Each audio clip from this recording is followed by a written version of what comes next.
నమస్తే, welcome to వార్తలు విశ్లేషణ. వివిధ దినపత్రికలు ఏ వార్తలు ప్రధాన అంశాలుగా నిలిచాయి, అదేవిధంగా సోషల్ మీడియాలో ఏ వార్తలు బాగా వైరల్ అయ్యాయో వార్తలు విశ్లేషణ చూద్దాం. ముందుగా ఈనాడు దినపత్రిక చూసుకున్నట్లయితే ప్రధాన వార్తగా డి అంటే డి, అమెరికా సుంకాలపై ధీటుగా పెంచిన భారత్ అంటూ ఒక ప్రధాన వార్తగా మనం హెడ్లైన్లో చూడవచ్చు. ఇక రైతుల ప్రయోజనాలే ముఖ్యమన్న మోడీ, భారాన్ని భరిస్తామని స్పష్టీకరణ. మరిన్ని ఆంక్షలకు సిద్ధమన్న ట్రంప్, అమల్లోకి వచ్చిన 25% సుంకాలు, అమెరికాలో పెరగనున్న ధరలు అంటూ ప్రధాన వార్తగా మనం హెడ్లైన్స్ చూడొచ్చు. అయితే భారత్ ఎప్పటికీ రాజీ పడదంటూ కూడా మోడీ వ్యాఖ్యానిస్తున్న పరిస్థితి. ట్రంప్ విధించిన అదనపు సుంకాలపై ప్రధాని మోడీ గట్టిగా సమాధానమిచ్చారు. తమ రైతుల ప్రయోజనాల విషయంలో ఎప్పటికీ రాజీ పడబోమని, దానికి ఎంత మూల్యమైనా చెల్లించడానికి సిద్ధంగా ఉన్నామని స్పష్టం చేశారు మోడీ. వ్యవసాయ శాస్త్రవేత్త ఎంఎస్ స్వామినాథన్ శత జయంతి సందర్భంగా ఆయన గురువారం ఢిల్లీలో ఏర్పాటు చేసిన అంతర్జాతీయ సదస్సులో మాట్లాడారు. రైతుల ప్రయోజనాలే మాకు అత్యంత ముఖ్యం. రైతులు, మత్స్యకారులు, డైరీ ఉత్పత్తిదారుల ప్రయోజనాల విషయంలో భారత్ ఎప్పటికీ రాజీపడబోదు. వారిని కాపాడడం కోసం సుంకాల భారాన్ని సొంతంగా భరించడానికి సిద్ధమని ప్రధాని స్పష్టం చేసి ధీటుగా జవాబు చెప్పిన పరిస్థితి. అయితే రష్యా నుంచి చమురు కొనుగోలు చేస్తున్న భారత్పై అమెరికా విధించిన అదనపు సుంకాలు తీవ్ర దుమారాన్ని అయితే రేపుతున్నాయి. ఈ విషయంలో రెండు దేశాలు డి అంటే డి అంటున్నాయి. ప్రపంచంలోని అత్యధిక సుంకాలను తమపై విధించడంతో భారత్ ధీటుగా స్పందించింది. తమ దేశంలోని రైతులు, మత్స్యకారులు, పాల ఉత్పత్తుల రంగంలోని వారి ప్రయోజనాలే ముఖ్యమని స్పష్టం చేసింది. అవసరమైతే ఆ భారాన్ని తామే భరిస్తామని వెల్లడించింది. మరోవైపు భారత్పై మరిన్ని ఆంక్షలు విధిస్తామని అమెరికా అధ్యక్షుడు ట్రంప్ ప్రకటించారు. ఇక ఆయన విధించిన సుంకాలు గురువారం నుంచి అమలులోకి వచ్చాయి. దీనివల్ల అమెరికాలో కొన్నింటి ధరలు పెరగనున్నాయి. ఇక ఆందోళన తాత్కాలికమేనా అనే ఒక ప్రశ్న అయితే ఉత్పన్నమవుతున్న వేళ, అయితే అమెరికా అదనపు సుంకాల వల్ల రెండు దేశాల మధ్య తలెత్తిన వివాదం తాత్కాలికమేనని, త్వరలోనే సమస్యపోతుందని ప్రవాస భారతీయ సంఘాలు అయితే మరోవైపు అభిప్రాయపడుతున్న పరిస్థితి. అయితే 10 నుంచి 50% దాకా భారత్పై గతంలో విధించిన 25% సుంకాలు గురువారం నుంచి అమల్లోకి వచ్చాయి. అదనంగా విధించిన మరో 25% ఈ నెల 27వ తేదీ నుంచి అమల్లోకి వస్తాయి. మన దేశంతో పాటుగా అనేక దేశాలపై సుంకాలు గురువారం నుంచి అమల్లోకి వచ్చాయి. దీనివల్ల బిలియన్ల కొద్ది డాలర్లు అమెరికాకు వస్తాయని ట్రంప్ ప్రకటించారు. ఈ సుంకాలు 10% నుంచి 50% దాకా ప్రస్తుతం ఉన్నాయి. ఇక మరిన్ని చూడబోతున్నారు అంటూ ట్రంప్ ఈ ట్రాజెస్ పైన, సుంకాలపైన వారు మాట్లాడడం జరిగింది. రష్యా నుంచి చమురు కొంటుందన్న కారణంతో భారత్పై 50% సుంకాలు విధించిన అమెరికా అధ్యక్షుడు డొనాల్డ్ ట్రంప్ మరో బాంబు పేల్చారు. తదుపరి మరిన్ని ఆంక్షలను చూస్తారంటూ హెచ్చరించారు. సేతు సౌధలోని ఓవల్ కార్యాలయంలో ఆయన మీడియాతో మాట్లాడారు. భారత్పై మేము 50% సుంకాలను విధించిన విషయం మీకు తెలుసు. ఆ దేశం రష్యా నుంచి చమురు దిగుమతి చేసుకునే దేశాల్లో 2వ స్థానంలో ఉంది. తొలి స్థానంలో ఉన్న చైనాకు అతి దగ్గరగా ఉంది. అందుకే భవిష్యత్తులో మరిన్ని ఆంక్షలను చూడబోతున్నారు అని పేర్కొన్నారు ట్రంప్. ఇక మరో ప్రధాన వార్తగా ఈనాడు దినపత్రికలో ఇది తెలంగాణ ప్రజలను అవమానించడమే అనే హెడ్లైన్ అయితే మనం చూడొచ్చు. రాష్ట్రపతి అపార్ట్మెంట్ను మోడీ, అమిత్ షాలే అడ్డుకున్నారు. ఇతర రాష్ట్రాల్లో ముస్లిం రిజర్వేషన్లు ఇచ్చి ఆ పేరుతో తెలంగాణ బిల్లులను అడ్డుకున్నారు. ఆ పార్టీ ధోరణికి ప్రజలు బుద్ధి చెప్తారు. సీఎం రేవంత్ రెడ్డి మండిపాటు. కేసీఆర్ బందీగానే ఉన్నారు, జైలు అవసరం లేదని వ్యాఖ్యానించారు.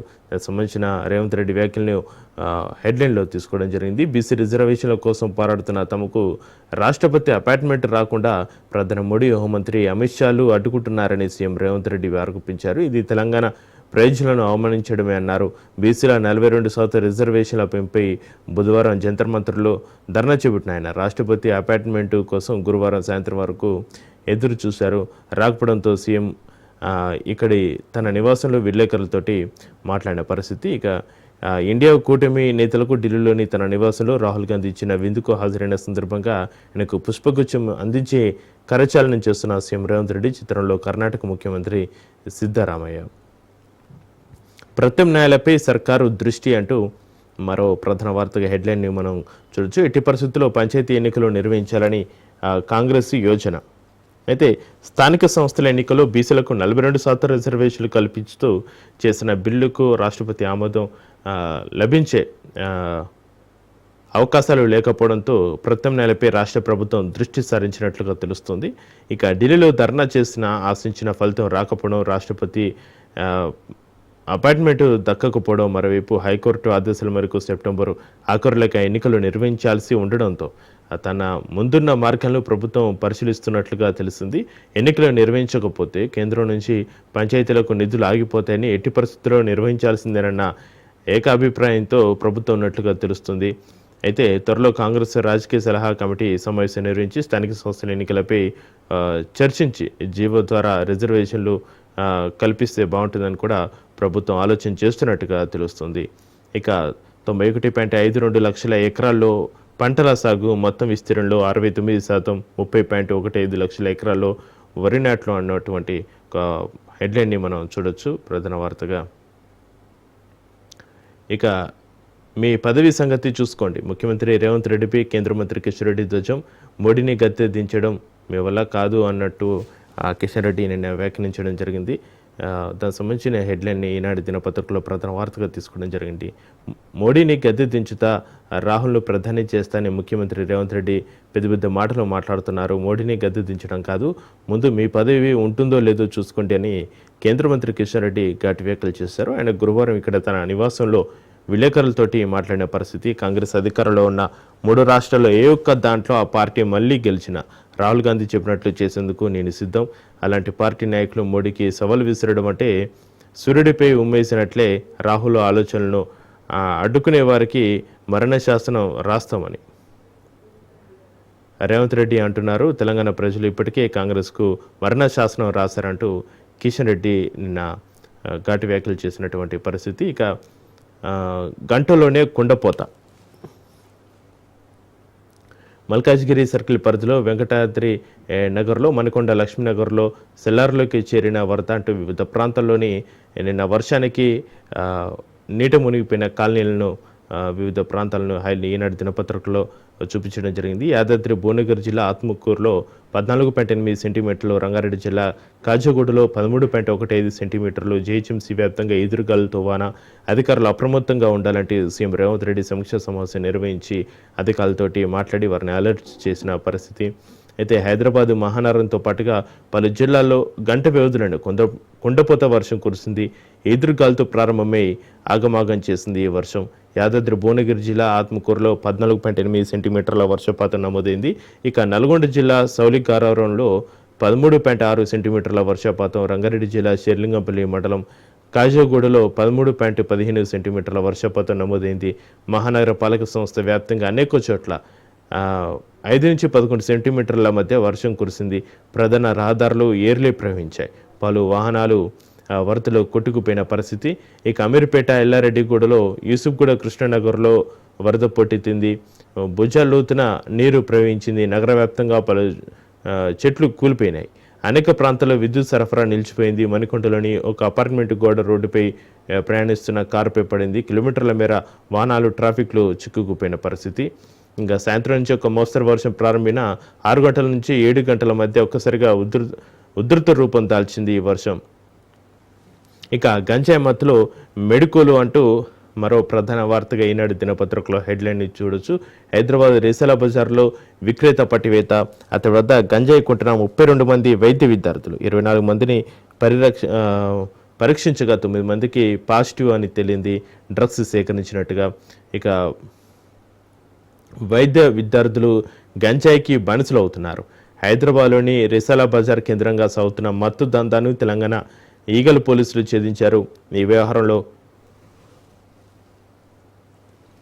సంచలన విషయాలు వెలుగులోకి వస్తున్నాయి. ఈ కేసులో 2 పెడ్లర్లతో పాటు 81 మంది వినియోగదారులపై కేసులు నమోదు చేశారు. నిందితులు నగరంలోని వైద్య కాలేజీకి చెందిన పలువురు వైద్య విద్యార్థులు ఉన్నారు. కొందరిని పరీక్షించగా పాజిటివ్ తేలడంతో వారిలో 2 యువతులు ఉండడం గమనార్హం. హైదరాబాద్లోని బొల్లారం రిసాలా బజార్లోని ఒక పాఠశాల మైదానానికి తరచూ ఒక యువకుడు బైక్పై వచ్చి 10ల సంఖ్యలో వినియోగదారులకు విక్రయిస్తున్నట్టుగా పక్కా సమాచారంతో పోలీసు అధికారులు వారిని అదుపులోకి తీసుకోవడం జరిగింది. ఇక డి అడిక్షన్ కేంద్రాలకు 9 మంది. అరాఫత్ అహ్మద్ ఖాన్ వద్ద దాదాపు 100 మంది గంజాయి కుట్టినట్లు విచారణలో ఈగల డిఎస్పీ నరసింహరావు, ఇన్స్పెక్టర్లు వెంకటేశ్వర్లు గుర్తించారు. ఇందులో ఒక వైద్య కాలేజీకి చెందిన 33 మంది విద్యార్థులు ఉన్నారు. వారిలో 24 మందిని పరీక్షించగా 2 యువతులు సహా 9 మందికి పాజిటివ్ వచ్చింది. వీరంతా కళాశాల వసతి గృహంలో ఉంటున్నారు. వారికి కౌన్సిలింగ్ ఇచ్చి డి అడిక్షన్ కేంద్రానికి పంపించారు. మిగిలిన 8 మందిని గుర్తించి పోలీసులు ఆరా తీస్తున్నటువంటి పరిస్థితి. ఇంకా వర్ణశోభితం కాదు పంటకు తెగులు అంటూ మరో వార్తను మనం చూడొచ్చు. ఈ చిత్రంలో కనిపిస్తున్న పెసర పంటకు పసుపు పచ్చని పూత పూస్తుందని అనుకుంటే పొరపాటే. పల్లాకు తెగులు అంటే ఎల్లో మొజాయిక్ వైరస్ సోకి పెసర ఆకులు పండుబారాయి. మహబూబాబాద్ పట్టణ పరిధిలోని ఈదుల పూసలపల్లికి చెందిన రైతు సతీష్ తనకున్న 2 ఎకరాల్లో పెసర వేశారు. ఎకరం విస్తీర్ణంలోని పంటకు పల్లాకు తెగులు సోకి ఆకులని పసుపు రంగులోకి మారాయి. ఈ విషయమే మల్యాల కృషి విజ్ఞాన కేంద్రం శాస్త్రవేత్త క్రాంతిని వివరణ కోరగా పంటకు తెగులు సోకిన తర్వాత నివారణ చర్యలు ఉండవన్నారు. మధ్యల రకం 380, 351, 340 విత్తనాలకు సాగు చేస్తే విత్తనాలకు పల్లాకు తెగులు సోకే అవకాశం ఉందని చెప్పిన పరిస్థితి.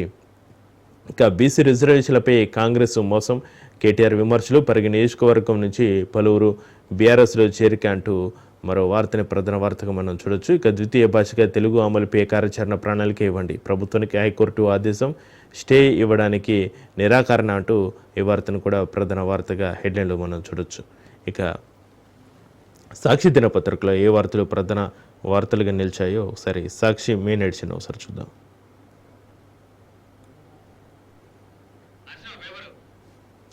ఇక సాక్షి దినపత్రికలో ఇలా ట్రై చేస్తే ఎలా అనేటువంటి ఒక వార్తని ప్రధాన వార్తగా సాక్షి దినపత్రికలో చూడొచ్చు. అయితే స్థానిక ఎన్నికల నిర్వహణకు 3 మార్గాలపై సీఎం టీపీసీసీ మంత్రాలు, బీసీ రిజర్వేషన్ల కోసం ఢిల్లీలో ధర్నా చేసిన స్పందించిన కేంద్రం. సెప్టెంబర్ 30 గడువు ముంచుకొస్తుండటంతో ఎలా ముందుకెళ్లాలనే దానిపైన నేతల సమాలోచనలు. కేంద్రం నిర్ణయం కోసం మరికొంత కాలం వేచి చూడమా, 42% రిజర్వేషన్లు అమలు చేసేలా జీవో ఇవ్వడమా, పాత జీవో ప్రకారం ఎన్నికలకు వెళ్ళి పార్టీ పరంగా 42% అమలు చేయడమా, ఈ 3 ఆప్షన్లపై జర్నలిస్టుల అభిప్రాయం కోరిన సీఎం రేవంత్ పార్టీ పరంగా రిజర్వేషన్ల వైపు ఏఐసీసీ చీఫ్ ఖర్గే మొగ్గు చూపుతున్నట్లుగా కూడా మనకి తెలుస్తుంది. దానికి సంబంధించి చూసినట్లయితే తెలంగాణ స్థానిక సంస్థల ఎన్నికల్లో 42% బీసీ రిజర్వేషన్లు అమలు చేసేలా రాష్ట్ర ప్రభుత్వం ఆమోదించి పంపిన కీలక బిల్లుపై కేంద్రం నుంచి ఎలాంటి స్పందన లేకపోవడంతో ఎన్నికల విషయంలో ఎలా ముందుకెళ్లాలన్న దానిపైన సర్కారు, రాష్ట్ర కాంగ్రెస్ పార్టీ మల్లగుల్లాలు పడుతున్నాయి. ఇక ఎన్నికల నిర్వహణకు సంబంధించి రాష్ట్ర హైకోర్టు ఇచ్చిన గడువు దగ్గర పడుతున్న నేపథ్యంలో దీనిపై సీరియస్గా దృష్టి సారించింది. తదుపరి తీసుకోవాల్సిన కార్యాచరణపై సీనియర్ నేతలు, అధిష్టాన పెద్దలతో పలుమార్లు చర్చలు జరిపిన ముఖ్యమంత్రి రేవంత్ రెడ్డి, టీపీసీసీ అధ్యక్షుడు మహేష్ కుమార్ గౌడ్లు 3 ఆప్షన్లు ముందు పెట్టుకుని సమాలోచనలు చేస్తున్నట్లుగా సమాచారం. కాగా అధిష్టానం ఫైనల్ చేసే ఆప్షన్ ఆధారంగా ప్రభుత్వం ముందుకెళ్లే అవకాశం ఉందని కూడా తెలుస్తుంది.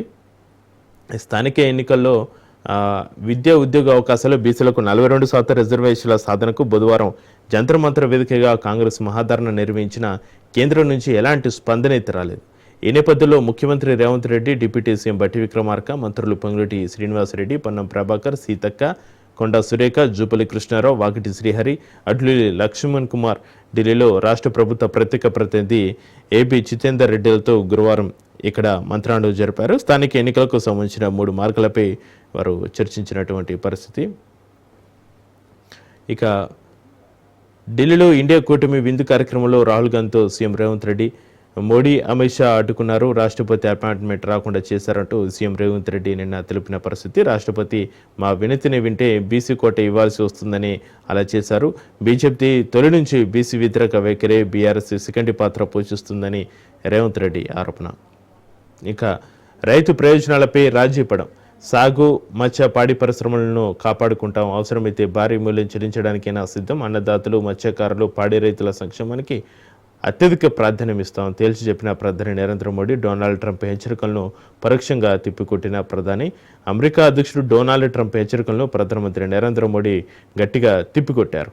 తమ రైతుల ప్రయోజనాల విషయంలో రాజీపడే ప్రసక్తే లేదని తేల్చి చెప్పారు. మత్స్య, పాడి పరిశ్రమలను ఎట్టి పరిస్థితుల్లోనూ కాపాడుకుంటామని ఉద్ఘాటించారు. దేశీయంగా వ్యవసాయ, పాడి రంగాలకు నష్టం చేకూర్చే నిర్ణయాలేవి తీసుకోవడం లేదని స్పష్టం చేశారు. ఇతర దేశాల ఒత్తిళ్లకు తలగొబ్బమని, తమపై టారిఫ్ బెదిరింపులు పనిచేయబోవని పరోక్షంగా వెల్లడించారు. మన వాళ్ళ బాగు కోసం ఎంత దూరమైన వెళ్ళడానికి దేశం సర్వసన్నద్ధంగా ఉందన్నారు నరేంద్ర మోడీ. ఇంకా ట్రంప్ టారిఫ్ దండయాత్ర ఆగదా అనేటువంటి ప్రశ్నలు కూడా తలెత్తుతున్నాయని సాక్షి దినపత్రికలో ఒక హెడ్లైన్ని తీసుకోవడం జరిగింది. ఇక 8 గంటలే గడిచాయి, మున్ముందు ఎన్నో ఆంక్షలుంటాయి, చైనా పైన మరో దఫా టారిఫ్ బండ, సూచనప్రాయంగా చెప్పిన అమెరికా అధ్యక్షుడు ట్రంప్ అటు దాని వివరాలను కూడా సాక్షి దినపత్రికలో వివరించడం జరిగింది. ఇక రేవంత్కు కేసీఆర్ ఫోబియా అంటూ కేటీఆర్ వ్యాఖ్యల్ని ప్రధాన వార్తగా తీసుకొని హెడ్లైన్లు ఇవ్వడం జరిగింది. ఢిల్లీ పర్యటనకు వెళ్ళిన సీఎం రేవంత్ రెడ్డి తన ప్రసంగాల్లో మాజీ సీఎం బీఆర్ఎస్ అధినేత కేసీఆర్ గురించి ఎక్కువగా మాట్లాడుతున్నారని, ఆయనకు కేసీఆర్ ఫోబియా పట్టుకుందని బీఆర్ఎస్ వర్కింగ్ ప్రెసిడెంట్ కేటీ రామారావు విమర్శించారు. ఇక కేసీఆర్ పేరును ప్రస్తావించకుండా ఉండలేని మానసిక రుగ్మత రేవంత్ రెడ్డికి ఉన్నట్లుగా కనిపిస్తుందని ఎద్దేవా చేశారు. బీసీ రిజర్వేషన్ల పేరిట ప్రజలు మోసం చేస్తూ కాలయాపన చేస్తున్న కాంగ్రెస్ ప్రభుత్వం బీసీ డిక్లరేషన్లోని ఇతర హామీలను పూర్తిగా పక్కన పెట్టిందని అన్నారు. ఇక వికారాబాద్ జిల్లా పరిగి అసెంబ్లీ నియోజకవర్గానికి చెందిన వివిధ పార్టీల కార్యకర్తలు గురువారం కేటీఆర్ సమక్షంలో తెలంగాణ భవన్ వేదికగా బీఆర్ఎస్ పార్టీలో చేరారు. ఈ సందర్భంగా ఆయన మాట్లాడారు. సీఎం రేవంత్ ఇవన్నీ డ్రామాలే, 42% రిజర్వేషన్లకు చట్టబద్ధత కల్పిస్తామని ఓట్లు వేయించుకున్న రేవంత్ ఇప్పుడు రాహుల్ ప్రధాని అయిన తర్వాత రిజర్వేషన్ల పెంపు జరుగుతుందన్నట్టుగా మాట్లాడుతున్నారని, గతంలో తెలంగాణ సాధించిన తర్వాతే తిరిగి వస్తారని ప్రకటించిన ఢిల్లీ వెళ్ళిన కేసీఆర్ లక్ష్యాన్ని చేరుకున్నారు అని కేటీఆర్ తెలిపినటువంటి పరిస్థితి. ఇక BRS working president KTR BC రిజర్వేషన్ల పేరిట కాంగ్రెస్ మోసం చేస్తుంది, స్థానిక ఎన్నికల్లో డబ్బు ప్రవాహానికి ప్రణాళికలు వేస్తుంది, పార్టీ పేరు చెప్పుకోలేని స్థితిలో ఫిరాయింపు ఎమ్మెల్యేలు అంటూ కేటీఆర్ వ్యాఖ్యలు ప్రధాన వార్తగా హెడ్లైన్లో మనం చూడొచ్చు. 14న కరీంనగర్లో బీఆర్ఎస్ బీసీ సభ, తెలంగాణ భవన్లో బీఆర్ఎస్ బీసీ నేతల భేటీ, కామారెడ్డి డిక్లరేషన్ అమలుకు ఒత్తిడి చేయాలని నిర్ణయం అంటూ ఒక హెడ్లైన్ని మనం చూడొచ్చు. ఏ క్షణంలోనైనా సింగరుకు గండి, పెను ప్రమాదంలో 7 జిల్లాల జీవనాడి అప్స్ట్రీమ్ రివిట్మెంట్ తక్షణమే మరమ్మతులు చేయాలి, ప్రభుత్వానికి నివేదికలో డ్యామ్ సేఫ్టీ రివ్యూ ప్యానెల్ అంటూ ఒక వార్తని ప్రధాన వార్త చూడొచ్చు. ఇక బీసీ రిజర్వేషన్లు తగ్గించే కుట్ర అంటూ కిషన్ రెడ్డి వ్యాఖ్యల్ని హెడ్లైన్లో తీసుకోవడం జరిగింది. బీసీలను మోసం చేయడమే తెలంగాణ మోడల, బీఆర్ఎస్ కాంగ్రెస్లకు ప్రత్యామ్నాయం బీజేపీని మీడియా సమావేశంలో కేంద్ర మంత్రి కిషన్ రెడ్డి. తెలంగాణలో ఇప్పటికే 34% బీసీ రిజర్వేషన్లు, వాటిని 32%కి తగ్గించేలా సర్కారు ప్రణాళిక అంటూ హెడ్లైన్స్ మనం సాక్షి దినపత్రికలో చూడొచ్చు. ఇక ఆంధ్రజ్యోతిలో ఏ వార్తలు ప్రధాన అంశాలుగా నిలిచాయో ఆంధ్రజ్యోతి మెయిన్ ఎడిషన్ ఒకసారి చూద్దాం.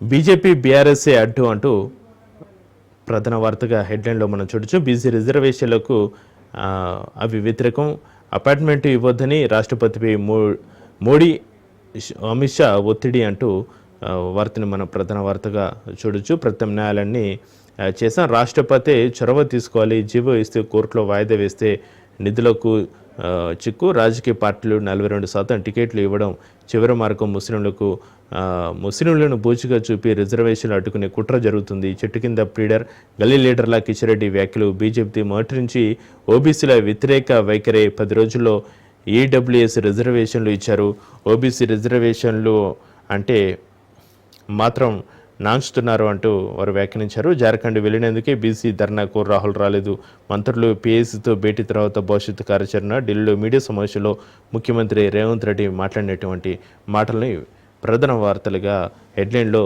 తీసుకోవడం జరిగింది. ఇక బీసీ రిజర్వేషన్పై పార్లమెంట్లో ఒత్తిడి పెంచండి, తెలంగాణ విద్యారంగానికి సేవలు అందిస్తామంటూ కాంగ్రెస్ అధ్యక్షుడు ఖర్గేకు ముఖ్యమంత్రి రేవంత్ రెడ్డి విజ్ఞప్తి చేశారు. తెలంగాణ విద్యారంగానికి సేవలు అందిస్తామంటూ సీఎం రేవంత్ రెడ్డితో అమిటి వీసీ అతుల్ చౌహాన్ మాట్లాడినటువంటి మాటల్ని ప్రధాన వార్తగా హెడ్లైన్లో మనం చూడొచ్చు.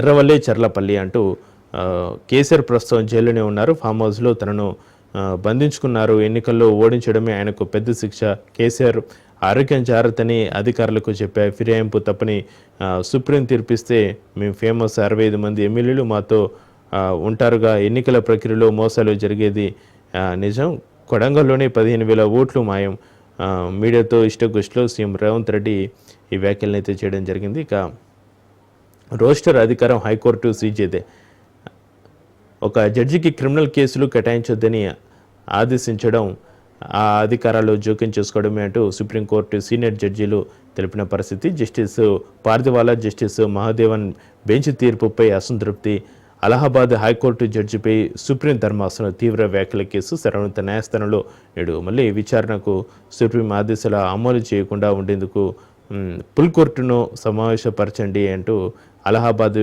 సీజేకు 13 మంది జడ్జీలు లేఖ రాసినటువంటి పరిస్థితి. దానికి సంబంధించి రోస్టర్ అధికారం హైకోర్టు సీజేది అంటూ హెడ్లైన్స్లో మనం చూడొచ్చు.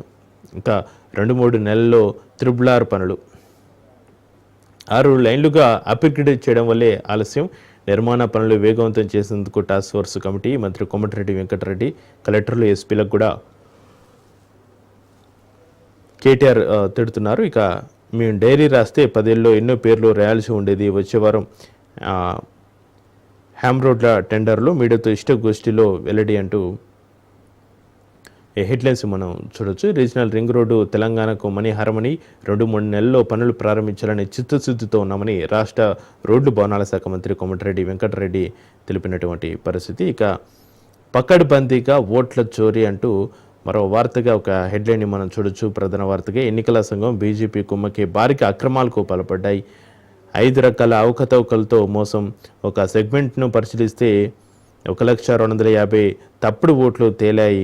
ప్రజాస్వామ్యంపై ఇదో అణుబాంబు. డిజిటల్ ఓటర్ల జాబితాలు ఇస్తే దేశవ్యాప్త అక్రమాలు బయటకు వస్తాయి. న్యాయ వ్యవస్థ ఈ వ్యవహారంలో జోక్యం చేసుకోవాలంటూ రాహుల్ గాంధీ తెలిపినటువంటి పరిస్థితి. బెంగళూరులోని మహదేవ్పుర అసెంబ్లీ సెగ్మెంట్ లెక్కలతో పీపీటీ. ఇక ఎన్నికల అవకతవకలపై అణుబాంబు ప్రయోగిస్తానని ఇటీవల ప్రకటించిన రాహుల్ గాంధీ దీనికి సంబంధించి గురువారం ఢిల్లీలో పవర్ పాయింట్ ప్రజెంటేషన్ ఇచ్చారు. ఇక కర్ణాటకలోని బెంగళూరు సెంట్రల్ లోక్సభ నియోజకవర్గంలోని మహదేవ్పుర అసెంబ్లీ సెగ్మెంటు ఒక్కచోట పరిశీలిస్తేనే అనేక అక్రమాలు బయటపడ్డాయని చెప్పినటువంటి పరిస్థితి. ఇంకా ఓటర్ల జాబితాలో అనర్హులు ఎవరు, ఆ చిట్టా ఇవ్వండి, తొలగించిన అర్హుల పేర్లను తెలియజేయండి, రాహుల్ని కోరిన కర్ణాటక రాష్ట్ర ప్రధాన ఎన్నికల అధికారి అంటూ మనం ఈ వార్తను ప్రధాన వార్తగా చూడొచ్చు. ఇక ఐఏసీ శివశంకర్ను 2 వారాల్లో ఏపీకి పంపాలి. ఇది మీకు చివరి అవకాశం. ఆదేశాలను అమలు చేయకపోతే డీఓపీటీ కార్యదర్శి జీతం నిలిపివేతకు ఆదేశిస్తాం. కఠిన చర్యలు తీసుకుంటాం. కేంద్ర పరిపాలన ట్రైబ్యునల్ ఆగ్రహం అంటూ హెడ్లైన్ చూడొచ్చు. ఇక పసిడి పరుగులు ఢిల్లీలో 10 గ్రాముల ధర 1,02,620 రూపాయలుగా చూపిస్తుంది. ఒకే రోజు 3,600 జంపు ఆల్ టైమ్ రికార్డు అంటూ పసిడి ధరలు అయితే రోజు పెరిగిపోతున్నటువంటి పరిస్థితి. ఇంకా కాంగ్రెస్ నేతపై బీఆర్ఎస్ ఎమ్మెల్యే ఆగ్రహం. నీళ్ల సీసా విసిరిన కోవ లక్ష్మి. ఆసిఫాబాద్లో కొత్త రేషన్ కార్డుల పంపిణీలో ఈ ఘటన చోటు చేసుకుంది. ప్రభుత్వం ఇచ్చిన అవకాశాన్ని ప్రజలు సద్వినియోగం చేసుకోవాలని అదనపు కలెక్టర్. తమ హయాంలో ఎన్నో జరిగాయన్న ఎమ్మెల్యే లక్ష్మి. అడ్డు చెప్పిన కాంగ్రెస్ నేతతో ఎమ్మెల్యే వాగ్వాదం అంటూ నీళ్ల సీసా విసిరిన కోవ లక్ష్మి అంటూ ఒక వార్తనైతే మనం ప్రధాన వార్త చూడొచ్చు. కాంగ్రెస్పై బీఆర్ఎస్ ఎమ్మెల్యే ఆగ్రహం వ్యక్తం చేసినటువంటి వార్త అయితే సంచలనంగా మారింది. ఇక $20,000 గ్రీన్ కార్డు. 10 ఏళ్లకు పైగా నిరీక్షిస్తున్న వారికి అవకాశం. ఫీజు చెల్లిస్తే ఫాస్ట్ ట్రాక్లో పరిష్కారం. అమెరికా ప్రతినిధుల సభలో బిల్లు అంటూ $20,000 గ్రీన్ కార్డు ఇస్తున్నట్టుగా ఒక వార్తనైతే ప్రధాన వార్తగా మనం ఆంధ్రజ్యోతిలో చూడొచ్చు. ఇక హైదరాబాద్పై వరుణ గర్జన.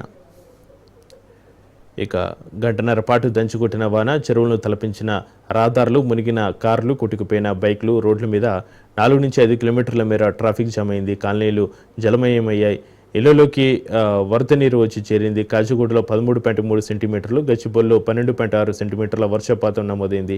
నగరంలో అనేక చోట్ల 10 సెంటీమీటర్ల పైనే. అత్యవసరమైతే తప్ప ఇళ్ల నుంచి బయటకు రావద్దని ముఖ్యమంత్రి రేవంత్ రెడ్డి సూచించినటువంటి పరిస్థితి. ఇక వెలుగు దినపత్రికలో ఏ వార్తలు ప్రధాన వార్తలుగా నిలిచాయి? వెలుగు దినపత్రిక హెడ్లైన్స్ ఒకసారి చూద్దాం. వెలుగు దినపత్రికలో వర్ష బీభత్సం అంటూ ఒక ప్రధాన వార్తగా నిన్న హైదరాబాద్లో ఒక్కసారిగా కులిచిన వర్షానికి సంబంధించి వార్తను తీసుకోవడం జరిగింది. హైదరాబాద్లో 2.5 గంటలు తెంపు తెగని వాన అంటూ హెడ్లైన్లో తీసుకోవడం జరిగింది. దేశంలో ఓట్ల దొంగలు, 5 రకాలుగా ఓట్ల చోరీ అంటూ రాహుల్ గాంధీ నిన్న పవర్ పాయింట్ ప్రజెంటేషన్కి సంబంధించి వార్తను కూడా ప్రధాన వార్తగా వెలుగు దినపత్రికలో తీసుకోవడం జరిగింది. బీజేపీ బీఆర్ఎస్ నేతల బీసీ ద్రోహులు పథకం ప్రకారం రిజర్వేషన్లు అడ్డుకుంటున్నారు అంటూ బీజేపీ బీఆర్ఎస్ నేతలు బీసీ ద్రోహులు అంటూ సీఎం రేవంత్ రెడ్డి చేసిన వ్యాఖ్యల్ని ప్రధాన వార్తలుగా వెలుగు దినపత్రికలో హెడ్లైన్లు తీసుకోవడం జరిగింది. అయితే రాష్ట్రపతి అపాయింట్మెంట్ రాకుండా మోడీ అమిత్ షా కుట్ర. వెనుకబడిన ముస్లింలకు చట్టంలోని రిజర్వేషన్లు ఉన్నాయి. కిషన్ రెడ్డి, బండి సంజయ్కి చట్టాలపైన అవగాహన లేదు అంటూ నిన్న ప్రెస్ మీట్లో సీఎం రేవంత్ రెడ్డి ఢిల్లీలో చేసిన వ్యాఖ్యల్ని ప్రధాన వార్తలుగా అన్ని దినపత్రికల్లో హెడ్లైన్లు తీసుకోవడం జరిగింది. ఇక అందరి పేర్లు రాసి పెడుతున్నాం, బరాబర్ లెక్క తెలుస్తాం, ఐఏఎస్ ఐపీఎస్లకు మరోసారి కేటీఆర్ వార్నింగ్ ఇచ్చారు. ఎక్కువ టైం లేదు, 2.5 ఏళ్లలో మళ్ళీ మేమే అధికారంలోకి వస్తాం. అధికారులు కాంగ్రెస్ కార్యకర్తలా మాట్లాడుతున్నారు, ఎవరిని వదలం, పార్టీ మారిన ఎమ్మెల్యేలు ఆగమైపోతున్నారు. కాంగ్రెస్ పాలనలో రాష్ట్రం 10 ఏళ్లు వెనక్కు, రాష్ట్ర ప్రజలు తినే పల్లెంలో మన్ను పోసుకున్నారని కామెంట్ చేశారు నిన్న కేటీఆర్. దానికి సంబంధించిన వార్తను కూడా అన్ని దినపత్రికల్లో ప్రధాన వార్తగా కేటీఆర్ వ్యాఖ్యలను తీసుకోవడం జరిగింది. నేడు సిట్టు ముందుకు సంజయ్, ఫోన్ ట్యాపింగ్ కేసులో హాజరు కానున్న కేంద్ర మంత్రి, కేసు పూర్వపరాలపై కేంద్ర హోంశాఖ అధికారులు ఆరా, హోంశాఖకు రిపోర్ట్ అంటూ మనం చూడొచ్చు. ఇక ఫోన్ ట్యాపింగ్ సంబంధించి రాష్ట్ర వ్యాప్తంగా సంచలనం సృష్టించిన ఫోన్ ట్యాపింగ్ కేసులో కీలక పరిణామాలు చోటు చేసుకుంటున్నాయి. ఈ కేసులో ఇప్పటికే 10 నేతలను విచారించిన సిట్ వారి నుంచి వాగ్మూలాలను సేకరించింది. అయితే తాజాగా కేంద్ర హోంశాఖ సహాయ మంత్రి బండి సంజయ్ని సిట్ విచారించనుంది. శుక్రవారం దిల్కుష గెస్ట్ హౌస్లో సంజయ్ విచారణకు హాజరు కానున్నట్టుగా తెలుస్తుంది. ఈ కేసులో సిట్ ఎదుట హాజరవుతున్న తొలి కేంద్ర మంత్రి బండి సంజయ్ కావడంతో ఈ వ్యవహారంపై కేంద్ర నిఘా వర్గాలు అయితే దృష్టి సారించినటువంటి పరిస్థితి.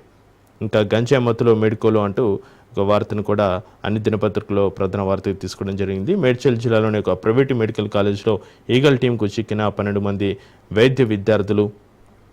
స్మగ్లర్ యూపీఐలో ఫోన్ నెంబర్ల ఆధారంగా పట్టువేత టెస్టుల్లో 2 విద్యార్థులను సహా 9 మందికి పాజిటివ్. తల్లిదండ్రులు, ప్రిన్సిపల్, వార్డెన్ల సమక్షంలో కౌన్సిలింగ్, డి అడిక్షన్ సెంటర్లకు తరలింపు. 2 గంజాయి సప్లయర్స్ అరెస్ట్, 6 కిలోల గంజాయి సీజ్ చేసినట్టుగా తెలుస్తుంది. దానికి సంబంధించి వార్త కూడా అన్ని దినపత్రికల్లో ప్రధాన వార్తగా తీసుకోవడం జరిగింది. ఇక ఆగిన ఐటీసీ అక్రమాలు, గత ఏడాది కాలంలో 710 కోట్లు కొలగొట్టిన అక్రమార్కులు, బీఆర్ సహాయంలో 3,000 కోట్లపైనే, త్వరలో ప్రభుత్వానికి రిపోర్టు, ఇకపై జీఎస్టీ రిజిస్ట్రేషన్లు పక్కగా చేయాలని అధికారులు నిర్ణయం అంటూ ప్రధాన వార్తగా ఐటీసీ అక్రమాలు అంటూ ప్రధాన వార్తగా వెలుగు దినపత్రికలో హైలైట్ చేయడం జరిగింది.